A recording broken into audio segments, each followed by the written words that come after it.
Welcome to the March MyHack Learning Community event. My name is Liz Hannon, and I'm part of the MyHack work group.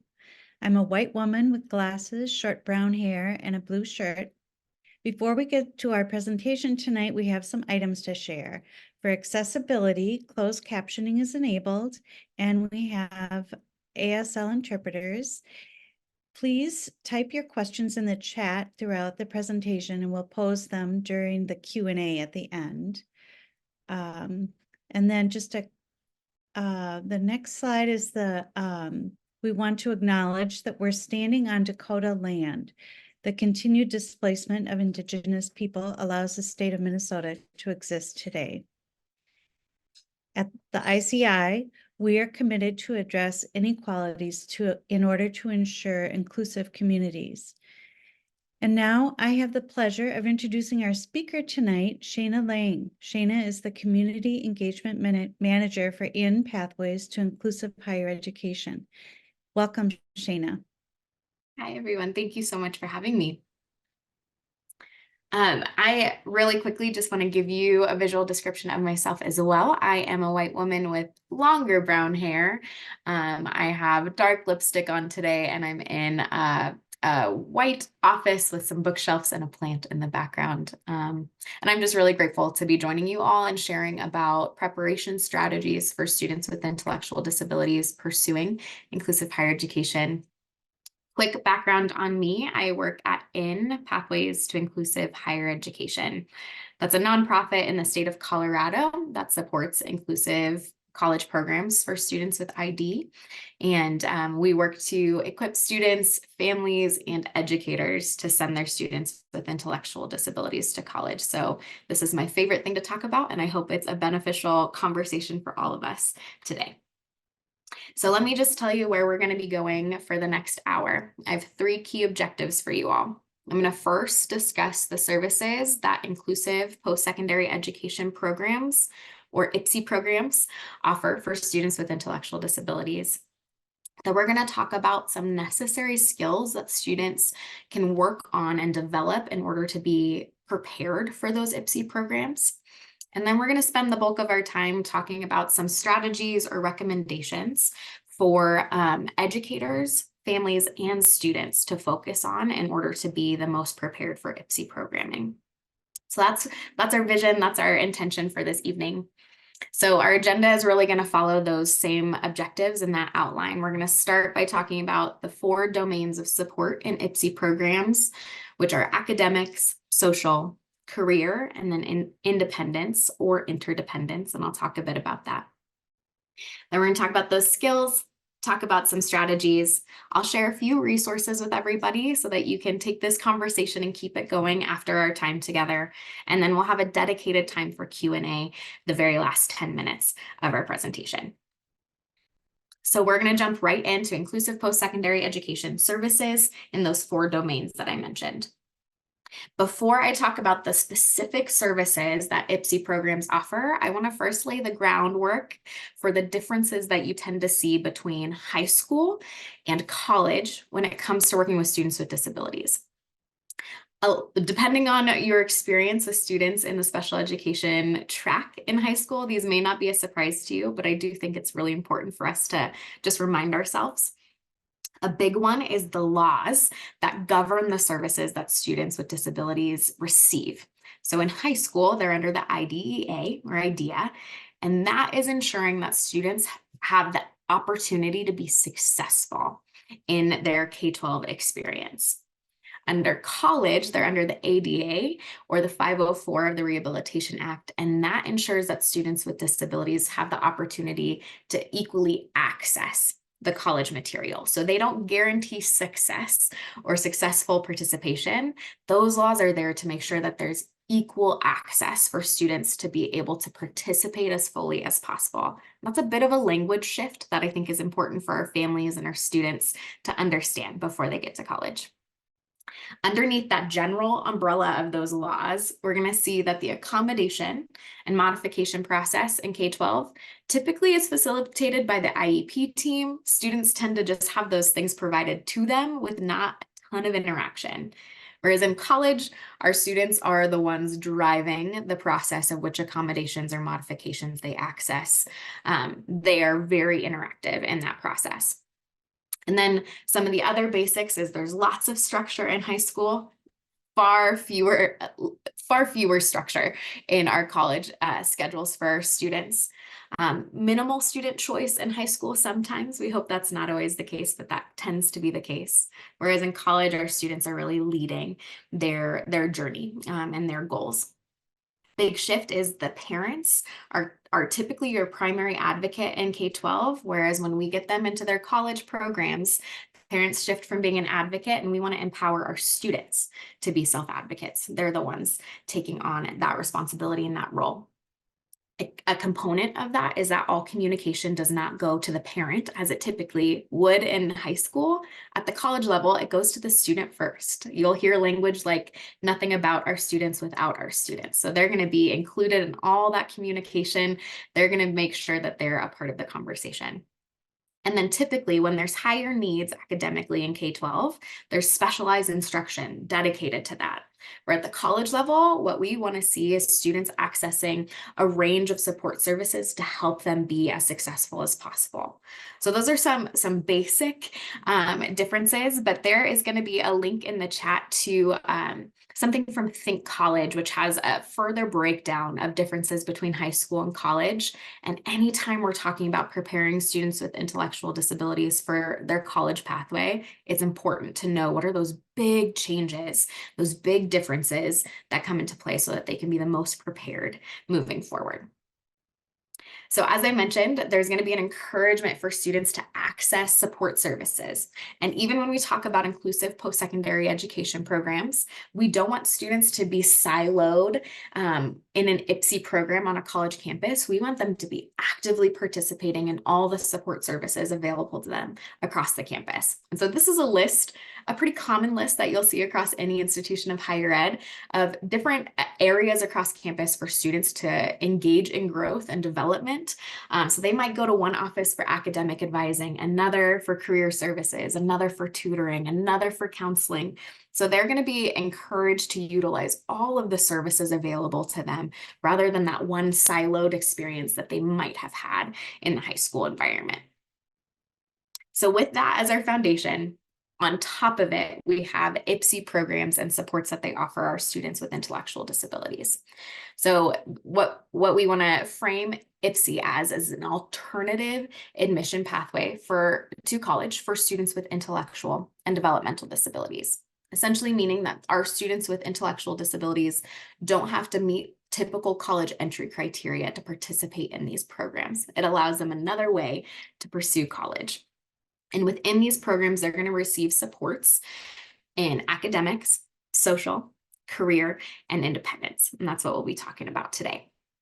There are more than 320 of these IPSE programs nationwide. So wherever you're joining from, if you're from Minnesota, you guys have wonderful options. If you're from out of the state, we just encourage you to look at the options in your state because it's a growing need and growing option for our students nationally.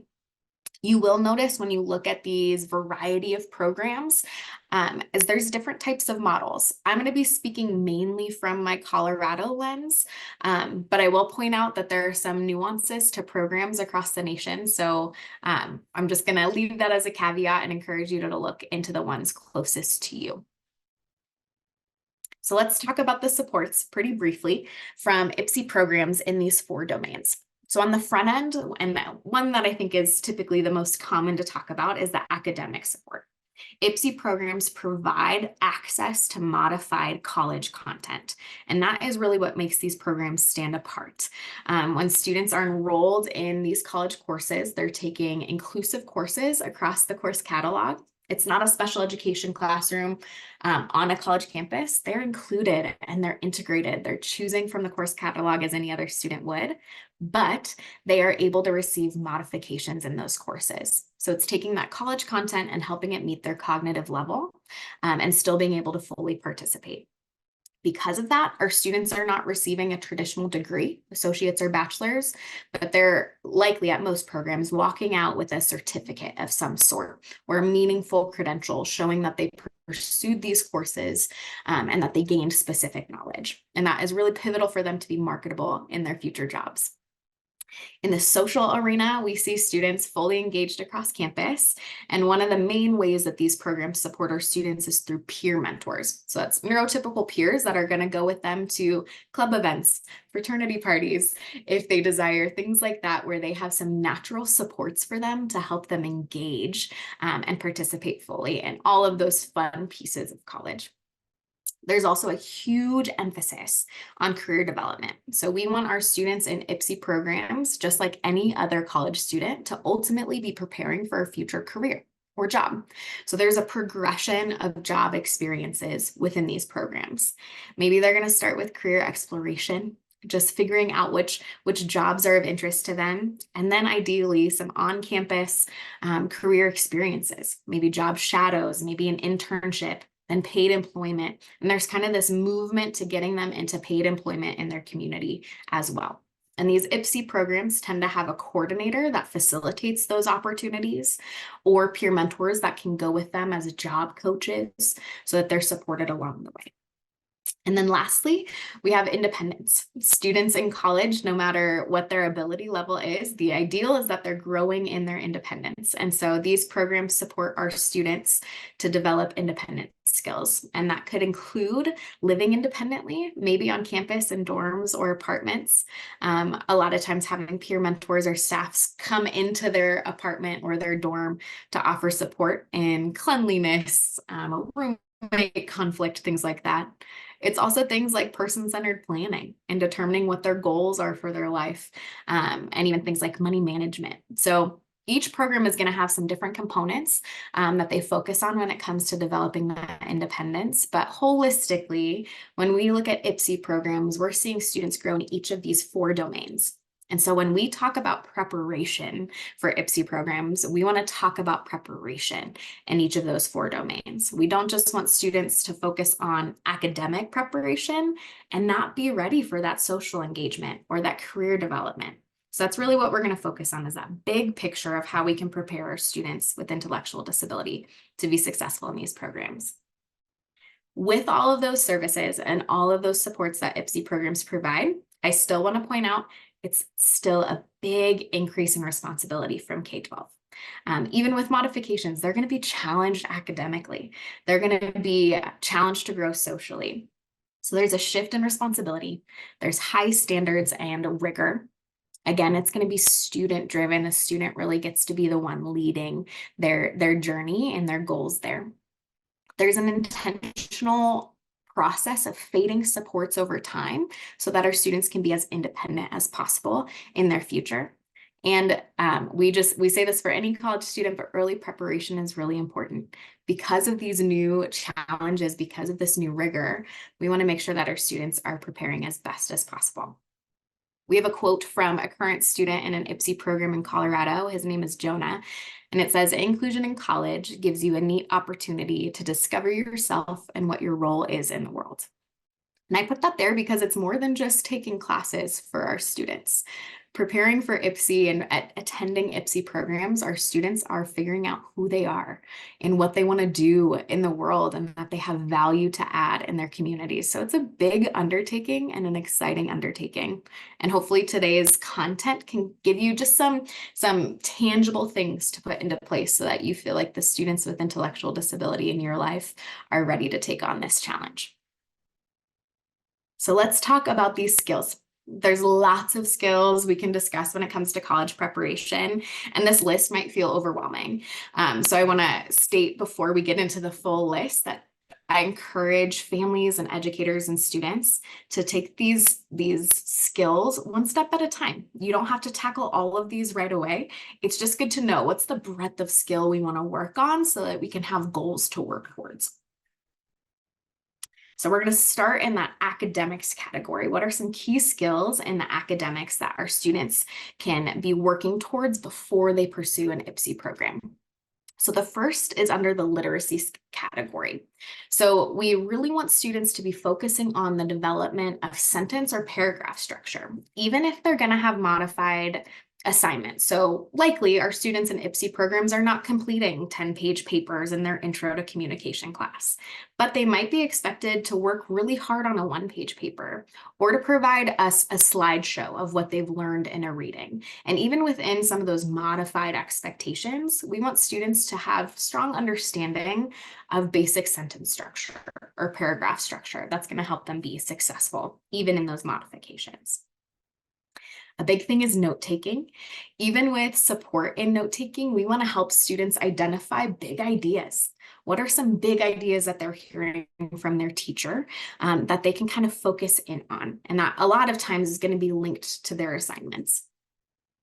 Email etiquette. This is a big one. I don't know if those of you that have gone to college that are attending, if you remember how reliant on email your faculty were or your instructors were, that's really important for our students to know. How do you write an email?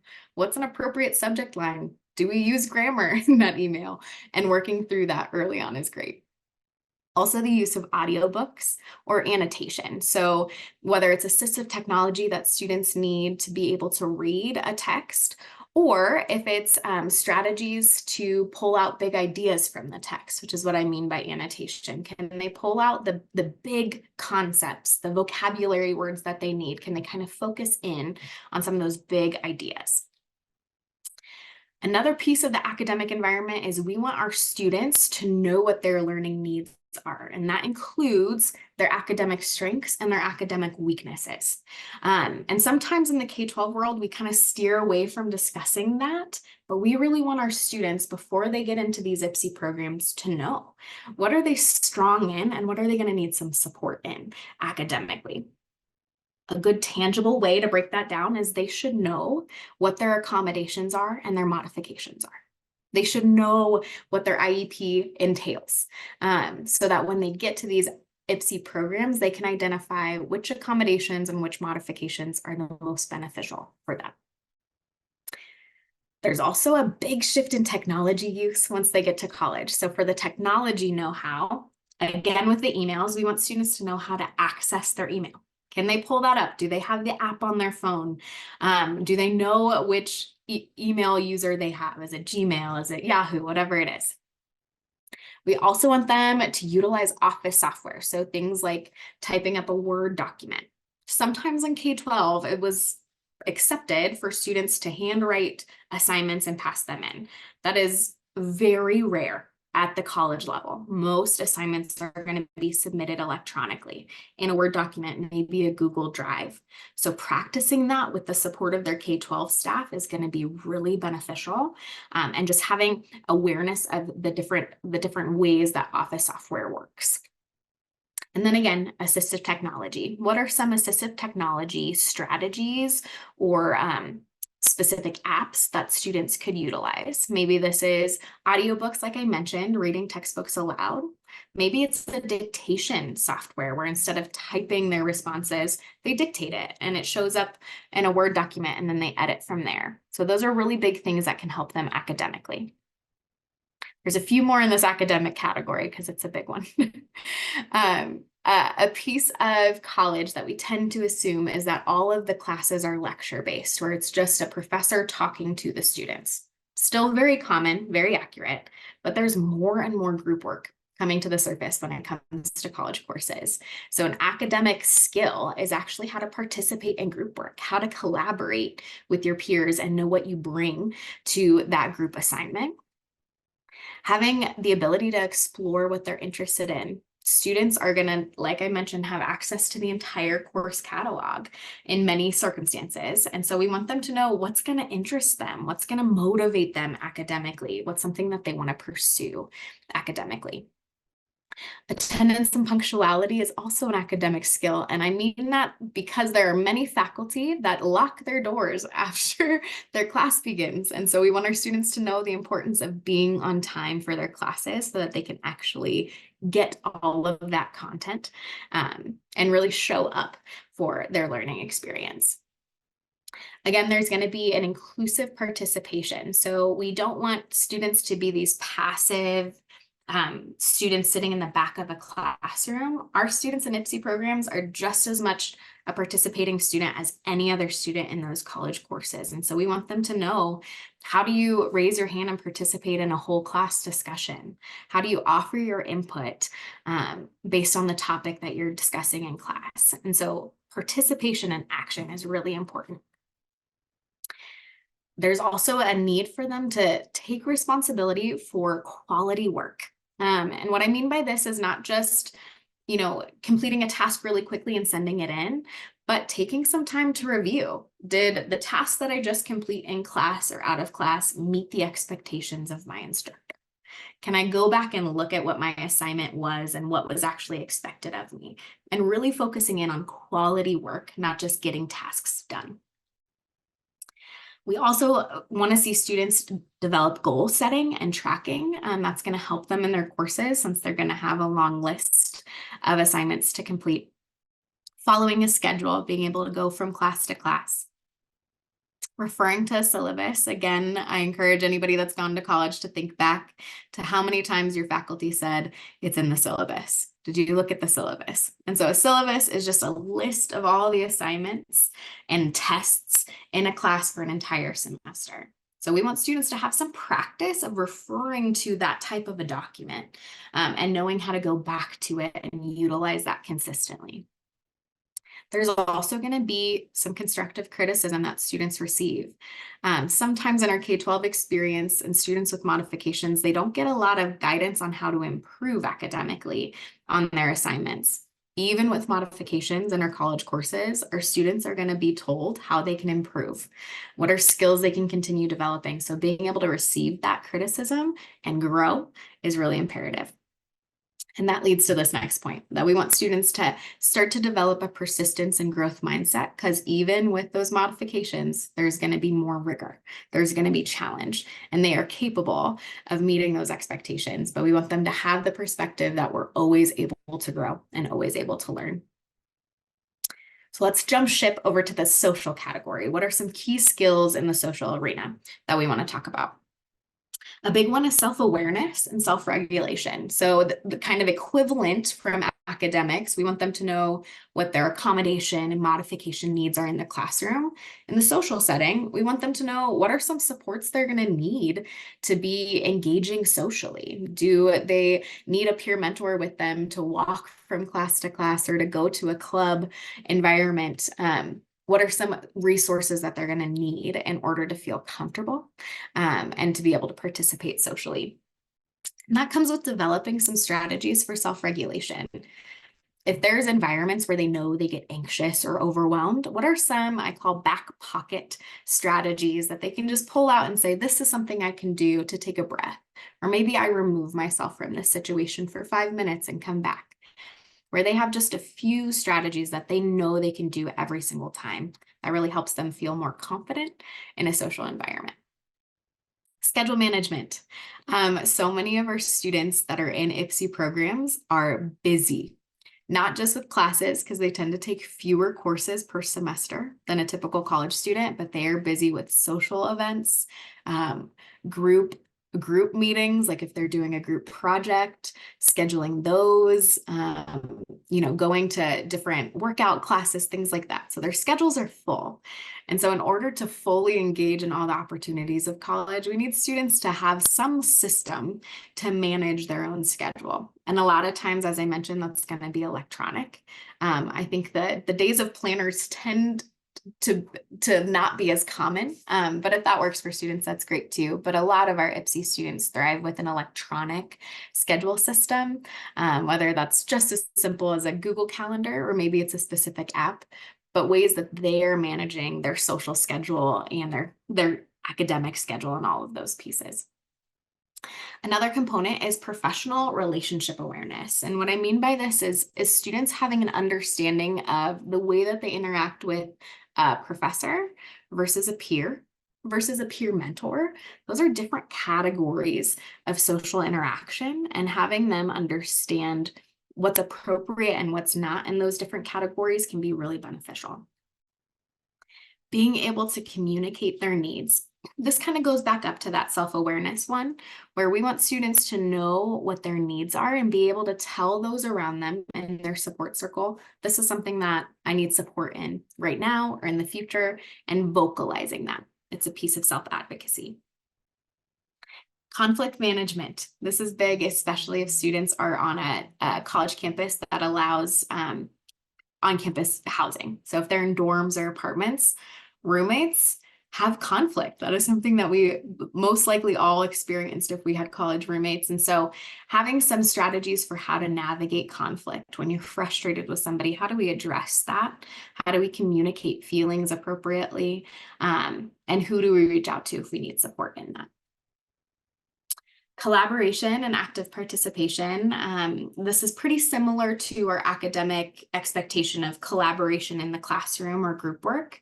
When we think of clubs that students are a part of, again, we don't want them to be passive attendees, just sitting in a chair to fill a chair. We want them to be active participants in that club, in the discussions of that club or the planning of events. And so having some initiation in an active participation is going to be really pivotal for them to have the full experience of those social environments. Developing some adaptability. There are tons and tons of times that maybe club events will shift location or maybe shift their time a little bit, or maybe your roommate who wanted to go to dinner with you at 5 actually can't go until 6.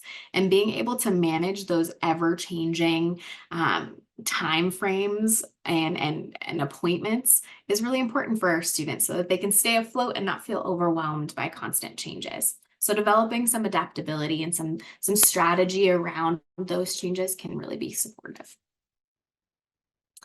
Responsible risk taking. I know if we have parents on this call, this can always feel daunting to talk about.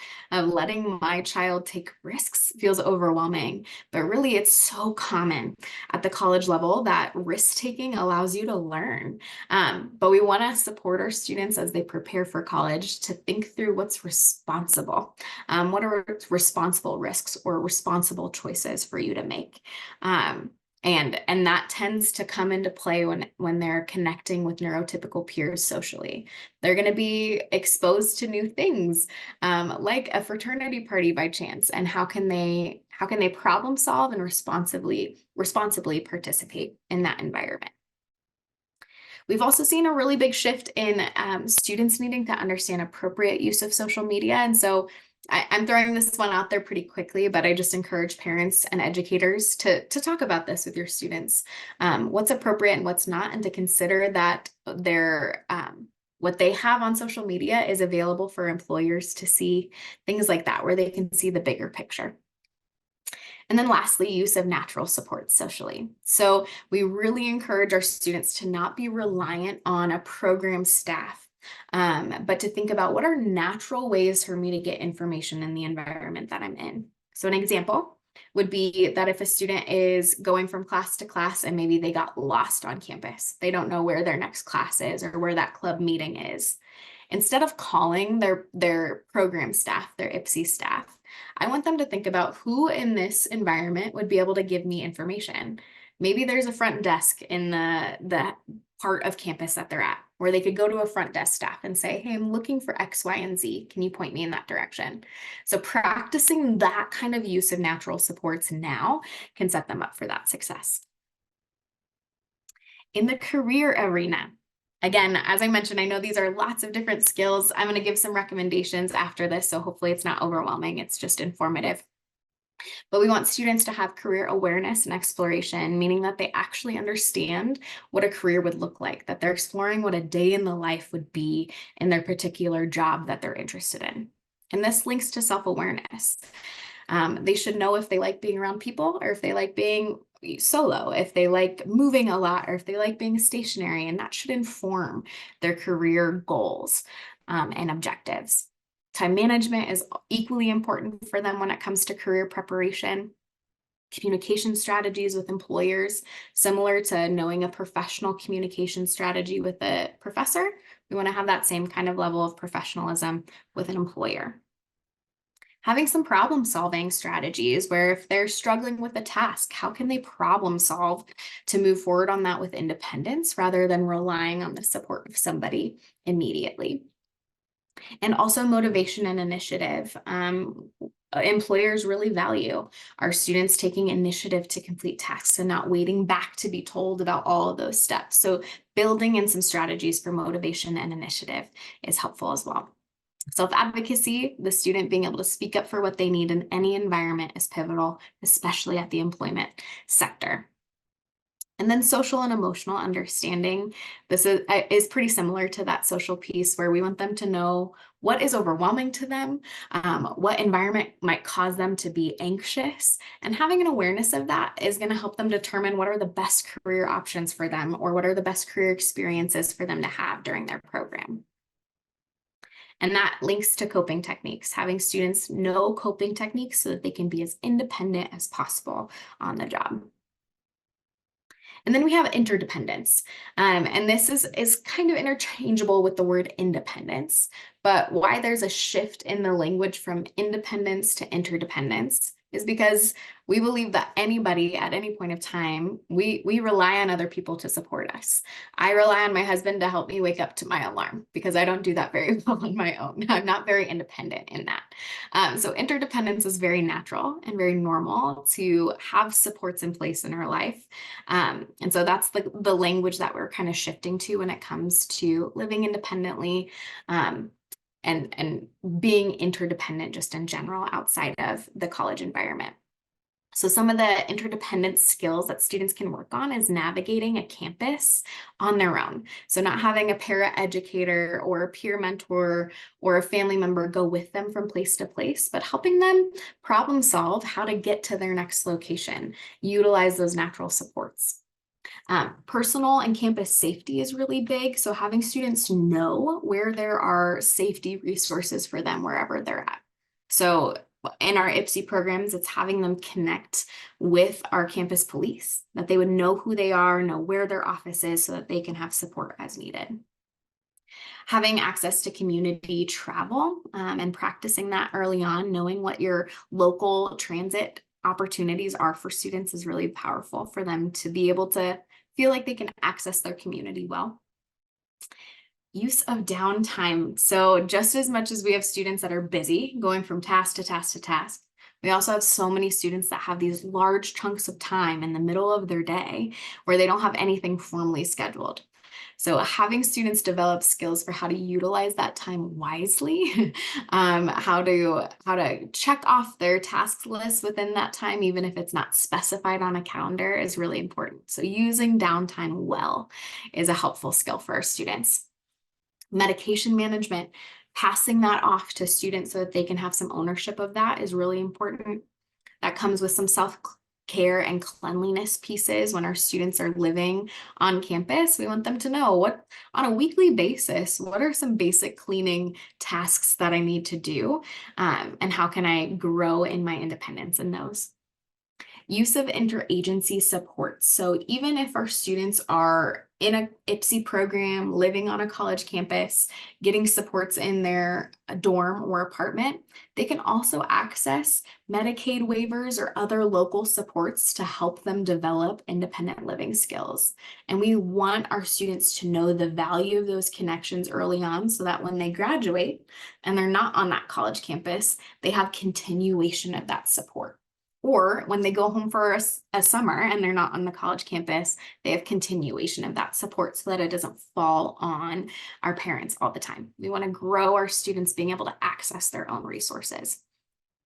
Money management is really pivotal as well. So we encourage families to start talking about that early on, practicing strategies early on for a student to have access to their own financial account, know how to use a debit or a credit card, and discussing those pieces. And then some home-based responsibilities. So that comes with cooking for oneself. It also includes cleanliness around the house, talking about what's going to be expected on a weekly basis for this to be the most beneficial living experience. So that's our list of all these skills that we can have students be developing in order to be prepared for inclusive post-secondary education. So we could take a deep breath and say, okay, that's a lot to take on. And so my hope for moving forward, what I want to focus on is how can we focus on educators taking some ownership of ways to prepare those skills for students, parents taking ownership or families taking ownership of ways to prepare those skills for students, and the same for students. I really believe there's power in making sure that every part of a student support system is helping them progress to their goal of going to college. And then we can kind of disseminate this long list of skills into all these different categories so that it's not all on one person or all on the student. And hopefully it feels like there's far more support for the student to actually accomplish these skills and the development that's expected. So we want to look at how do we equip students, educators, and families. And I'm going to speak to the slides moving forward is really going to speak to what are important things for these stakeholders to know in order to prepare our students well. Okay. So before we get into those categories, I'm going to start with what I just call the holistic approach. This is anytime I talk about preparation, I always start with this. We want to make sure that we're preparing students with intellectual disabilities for college like we would any other student. And that's what we mean by normative pathways. So often, high school students, middle school students that are neurotypical are asked, what do you want to be when you grow up? What do you want to study in college? And we want that to be the same question we're asking our students with intellectual disabilities. We want the normative pathway for them as our neurotypical peers. Even if they don't pursue college, if they're working to prepare these skills that we just talked about, they're going to be transferable to whatever they do in their future. Transferable if they live independently, transferable if they want to get a job, transferable if they go to college. So they're valuable skills no matter where they land or what their particular goals are. And we really believe, and we've seen through data, that high expectations lead to positive transition outcomes. So when our team of support of students have high expectations for them, the likelihood of them rising to those expectations is increased. This is a quote pulled from a Think College resource in 2015. It says, teachers' expectations have a greater impact on a student becoming employed or going to college than will a student's skills or disabilities. That's a pretty powerful statement to say that high expectations can really lead to success in their future. And then this is a quote from a parent here in Colorado of a student that completed an IPSE program. She said, the bar has been set high and the students have risen and reached it. They have been presumed competent and their lives changed. And that presuming of competence is really key when it comes to preparing our students with intellectual disabilities for inclusive higher education. So let's talk through those categories. Educators, what are some key information that you need to know in order to prepare those students for inclusive higher education, and what are some recommendations I have for you? We want to presume competence of all students. There should not be any student in your special education classroom that you don't provide this information to. And that is because we want them to have the informed choice that maybe college is not something that they want to pursue, but we want them to self-select out of that rather than us withholding that information. So we want to presume their competence, their ability to be able to pursue higher education, and let them choose from there. It's also important for our educators to understand that there are different levels of college support for students with disabilities. There's traditional disability services for students that meet college entry criteria. And then there's these IPSE programs for students that don't meet college entry criteria and that have intellectual disability, making sure you're informing your students and their families accordingly. It's important to know those nuances of the programs in your region. As I mentioned, there's different models across the nation. So looking into what are the programs around you, what are they looking for? What are the skills that would be necessary for your students to pursue those? It's important to focus on those IEP goals, to be future focused, to be college focused in all of those domains, not just focusing on academics, but talking about the social development and the independence and the career development as well. It's important to start that preparation now, knowing that college readiness starts within the K-12 classroom. So we encourage educators to pursue inclusive settings for our students. Students that go to IPSE programs are included in academic courses, included in the college campus. And so we want them to know what it looks like to be included early on. Have high expectations, have rigor for your students, and fade your supports over time so that they have access to utilizing natural supports or being more independent. So what are some ways that you can do this as an educator? Student-led IEPs. I know that's not new information, but we speak that again and again and again. We want students to lead their IEP goals. What do they want to study? What job are they interested in? And how can we set that goal and then come up with some ideas to help them reach that progressively? Maintain high expectations amongst your classroom supports. So that means paraeducators should not be doing work for students. They should really challenge students to participate fully in assignments in their classroom, and making sure that that is the tone of your classroom supports is really powerful. I encourage educators to offer unit outlines as kind of a practice of accessing a syllabus. So you can say, for this unit over the next week, students, go look back to that outline. What are we going to be following up with today? What's your assignment for today? And that can kind of be a practice for them. CC students in every single email that you have with their parents. I know that can feel overwhelming, but that practices the open communication and ensuring that students have awareness of what's going on in their IEP goal development or their academic world in general. They get to have a voice and an inside look on that. We encourage students at the K-12 level to meet with their teachers and their paraeducators to talk about their modifications and accommodations. It's important for them to have that conversation in that safe environment so that they can have that well when they get to college. We encourage the use of scheduled downtime for students, where you have a block of 15 minutes, maybe every day, every week, where they're checking emails. Maybe they're completing tasks in their planner, or they're filling out their electronic schedule. It's a set time for them to have downtime and to use it strategically. And then continuous advocacy for students to be in general academic courses. A lot of times inclusion happens with arts or PE, but we want them to practice what it's like to be included in an academic course, in an English course. So as much as you can, advocating for those opportunities in K-12. We want to continue instilling a growth mindset, letting students know that no matter what their cognitive level is, they are able to continue learning and growing no matter what, and having that be the foundation for them.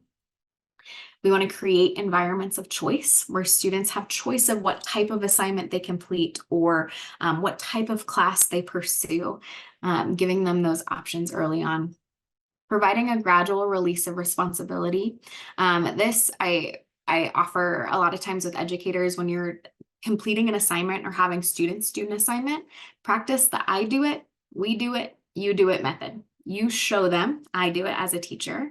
We do it together, we kind of practice, and then you do it independently.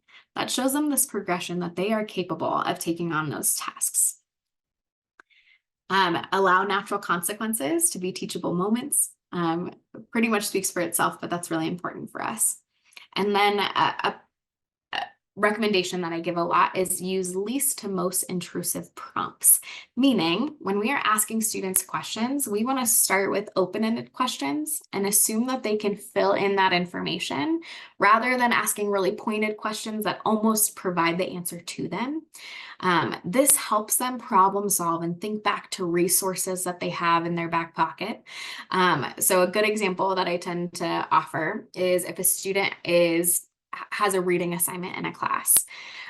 What you can say is, what was your reading assignment about last night? What was the topic of your reading? That's an open-ended question. And then if they don't know, then you can move to the next level of prompt, where you can recall some background information. Maybe we say, well, let's think about the last class that you had. What did your professor talk about? That might kind of jog their memory of the topics included in their reading. And then if they don't know, then you move to that next level. Say, well, let's go open up your textbook and look at the summary. Let's look at the outline of that chapter where it's a little bit more directed. And so this is just a good way for us to start prompting students to think on their own and to offer information on their own rather than relying on others. So for our families, what's some important information for families to know when they're preparing their students for IPSE? I'm going to speak again to community agency partnerships. It's really important to be connected with advocacy agencies in your area, Medicaid, all those different things that students are going to need when they graduate. Start those partnerships now so that they can be associated and connected and aware of those supports so that it's an easier transition when they graduate. Remember that your role is going to change. You are the advocate now, but you're really moving into an advisory role when students are in college where they get to be the advocate, but you get to provide them advice and guidance when they ask you questions. Know that there are different rights and responsibilities at the college level. The students are the ones that receive primary communication. Help your student practice skill development at home and in the community, prompting them even when you're out in public settings. Provide choice often. There's power of choice. There's dignity of risk, giving your student, your child, the dignity to make mistakes and to learn from those mistakes. Pursuing financial resources is really important because that's a big component of this college option. And I have a resource for you on the next slide about that. And then also note that this is not a traditional, IPSE programs do not have traditional application processes. So it's not just an online application to a college and they keep on going. Typically, IPSE programs require students to complete an online application.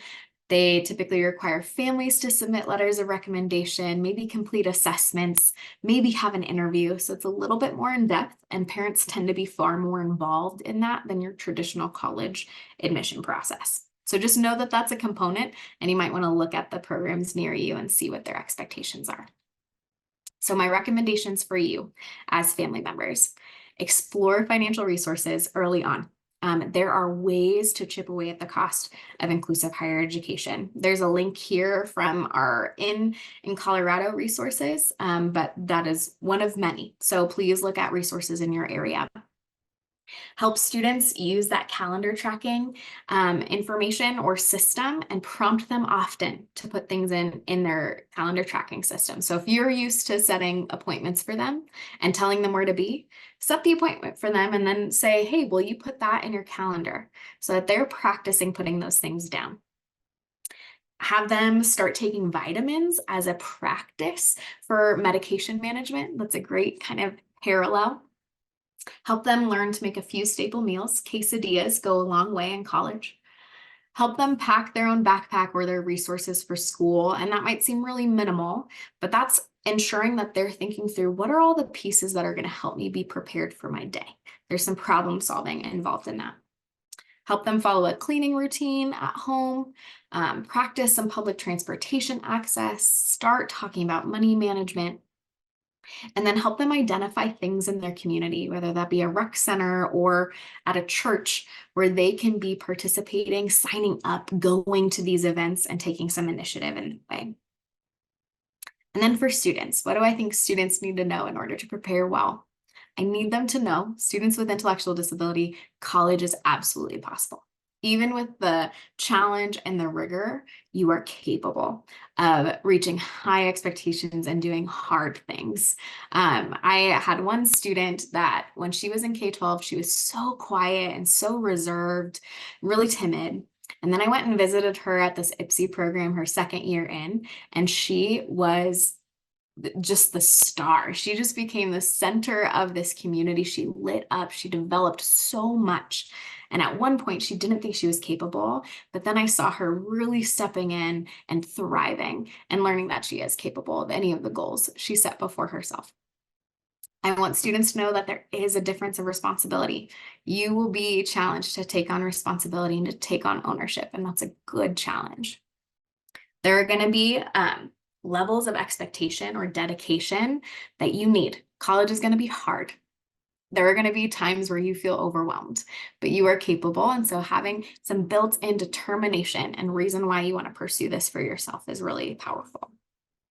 Know that there are both academic and non-academic skills to work on. It's important to look at what's the day in the life. What does a typical college student do? Ask some peers that have gone to inclusive higher education. Find some mentorship opportunities to be able to ask those questions. Know that self-advocacy is powerful and pivotal, and that you will be expected to advocate for yourself. Explore your interests, because that's what's going to motivate you as you move forward. And then know that there's a pretty lengthy application process and preparation, but it's all worthwhile. So I'm just going to wrap up with this before I share some resources with you, that it's so valuable when we look at preparing students with intellectual disabilities for college to be collaborative, to have educators and families and students on the same page after the same goal, so that we're all spurring them forward to be able to reach this high expectation of going to college. When we have that kind of investment and collaboration, we see the best outcomes for our students. So these are images on the screen that will link to some PDF resources for you from our organization here in Colorado. The first one is just a basic list of those skills that I talked about in those 4 categories: academics, social, career, and independence, just as a place to come back to and refer to often. And then the second one is a breakdown of some different strategies for developing those skills at different ages. So early childhood, middle school, high school, etc.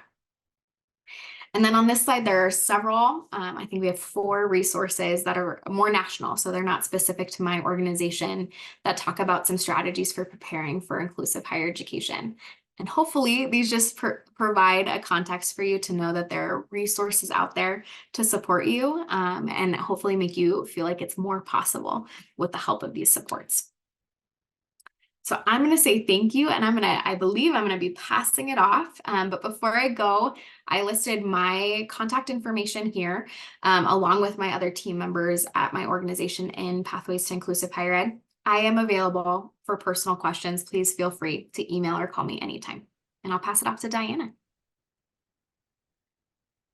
Hi, everyone. My name is Diana Joseph. I am a white woman with brown hair and glasses. Behind me is a blue wall with some white curtains. I am with MIHEC, and I am going to facilitate the Q&A. But before we get started, I am going to launch a quiz and ask you to please take, or not a quiz, my gosh, a poll. I'm going to launch a poll. You will not be tested on what you learned today. I'm going to launch this poll and ask you if you would mind taking a couple minutes to complete it for us. And if you have any questions, you can either unmute yourself or you can go ahead and drop them in the chat. So let me get started with your non-quiz poll.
Great. So you can continue to take the poll if you are still working your way through it. Otherwise, we do have a question in the chat. This is from Mary. Shana, do you suggest that students use person-centered planning during high school as a way to lead their transition from high school to what they want to do next? Absolutely. In short, yes. So students in IPSE programs, most of their goal setting and strategy in those programs comes from person-centered planning, where the program staff are going to sit down with them and ask them their personal goals, and typically those 4 categories. And so we would love for students to utilize that type of planning and strategy early on. And in the K-12 setting, that can be linked really closely with their IEP goal setting, to include person-centered planning simultaneous to their IEP goals. And we encourage that for sure. Great question, Mary.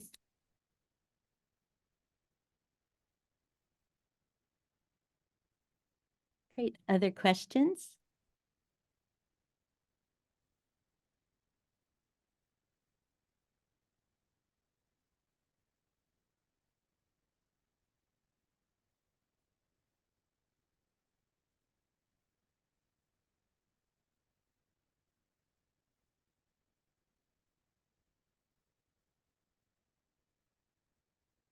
I have a question that I'll put out there. I'm wondering for educators who are in the Zoom today, what kinds of things have you folks done that have been successful in getting students prepared for higher post-secondary education? I love that question. Feel free to throw things in the chat or unmute.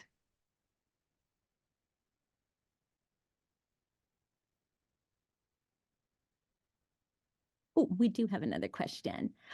This question is from Gail. Do you see differences in students who've been in inclusive high schools versus segregated programs when they get to post-secondary? Great question.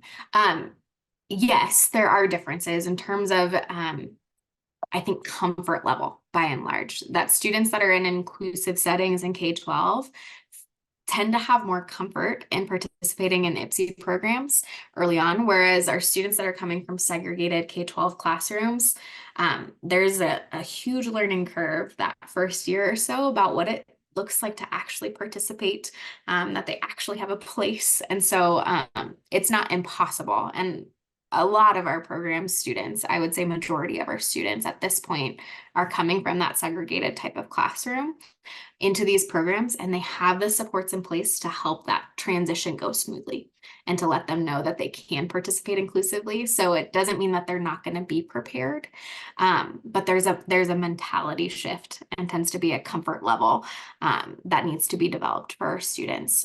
So as much as possible, when students are included early on, they just hit the ground running when it comes to their college experience. They know how to engage with professors a little bit better. They know how to take ownership of their assignments a little bit better. And so it sets them up for faster success and better success early on. But I definitely don't want to make it seem like students that are in, pull-out classrooms aren't able to pursue IPSI programs. IPSI programs are really developed for those students because they weren't typically getting access to college. So the supports are available for them. Good question, Gail. Thank you. And if you have any follow-ups on that, please unmute and ask me. I'm happy to jump in.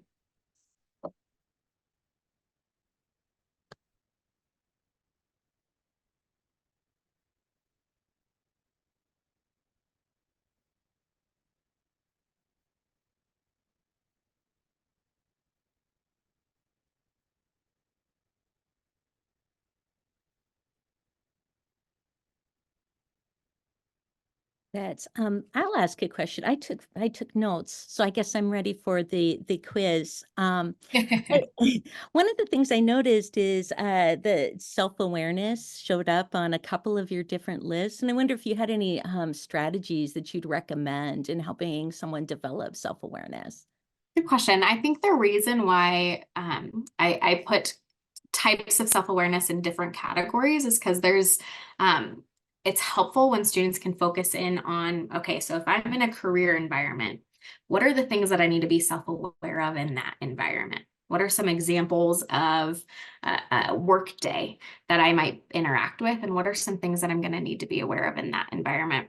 Versus academically, what are things that tend to come up in an academic environment? So kind of separating those out tends to be helpful. So it's not this overwhelming, I have to know how to be ready in every single situation, but there's some focus.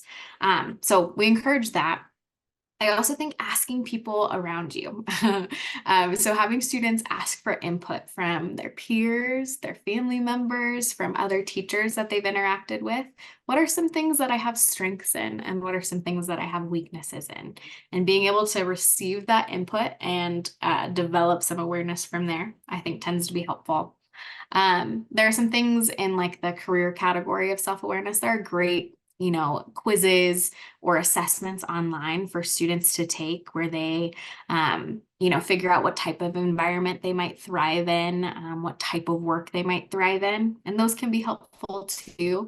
But I think by and large, the most beneficial way to start building up that self-awareness is to get that input from the people around you that see you in all of those environments. So that would be my first recommendation, which isn't always comfortable, but is really valuable. Thank you. Thank you so much. This has been so great. I'm just gonna pause for a second and just say that if you, thank you for attending, everybody.